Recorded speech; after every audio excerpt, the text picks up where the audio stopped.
Queen Elizabeth II left Buckingham Palace for the last time, her coffin borne to the Houses of Parliament by a horse-drawn gun carriage and trailed by grieving family members. The coffin will lie in state for 4 days until the late monarch's funeral on Monday, with hundreds of thousands of people expected to file past. 8 pallbearers carried the oak and lead-lined coffin into Westminster Hall, placing it on a raised platform known as a catafalque. Read more, day-by-day guide from now until the Queen's funeral explained, what we know about Queen Elizabeth II's funeral with the royal standard and crown of state resting on top of the coffin and artillery firing salutes at 1-minute intervals. The solemn procession from Buckingham Palace was designed to underscore the Queen's 7 decades as head of state as the national mourning process shifted to the grand boulevards and historic landmarks of the UK capital. King Charles III, his sons Princes William and Harry and other members of the royal family walked behind the gun carriage. The brothers put on a united front following reports of a split and breakdown in relationship.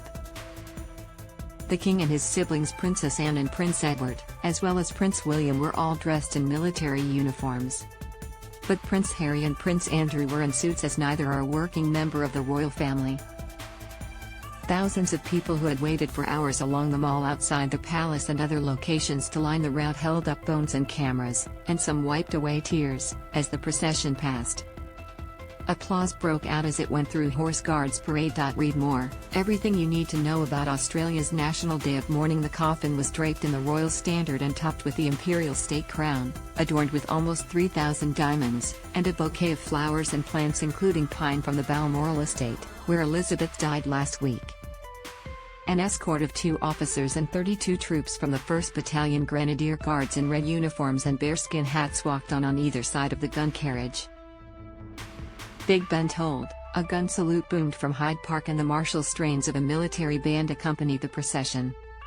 Read more, Prince William just inherited a 685-year-old estate worth $1.7 billion. The 38-minute procession ended at Westminster Hall, where Archbishop of Canterbury Justin Welby led a service attended by Charles and other royals after the coffin was brought in.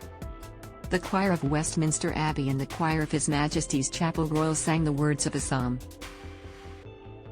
Let not your heart be troubled, ye believe in God, believe also in me. In my Father's house are many mansions, if it were not so, I would have told you, Welby said as he read from the Book of John. Read more, emotions run high as Queen returns to Buckingham Palace for last time. Thousands of people were standing or sitting in line along the banks of the River Thames waiting their turn to file past the coffin and pay their respects. The crowds are the latest manifestation of a nationwide outpouring of grief and respect for the only monarch most Britons have ever known, who died at her beloved Balmoral summer retreat on Thursday at age 96, ending a 70-year reign. London's Heathrow Airport halted flights to prevent overhead planes disturbing the procession. The airport said in a statement that the changes would ensure silence over central London as the ceremonial procession moves from Buckingham Palace to Westminster Hall. Troops involved in the procession have been preparing since the Queen died.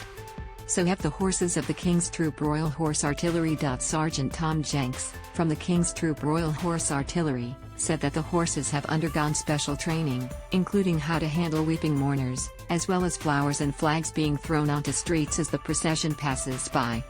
Since the early morning, people staked out prime viewing positions behind metal barriers along the mall and other streets along the route.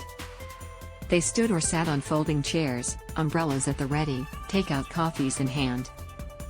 Crowds have lined the route of the Queen's coffin whenever it has been moved in its long journey from Scotland back to London.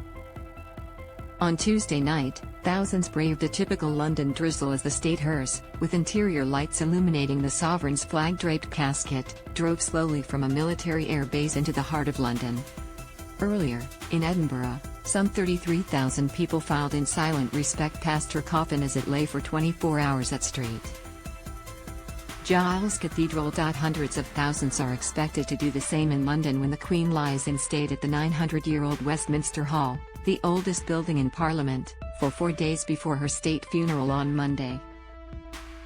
The hall is where Guy Fawkes and Charles I were tried, where kings and queens hosted magnificent medieval banquets, and where ceremonial addresses were presented to Queen Elizabeth II during her silver, golden and diamond jubilees.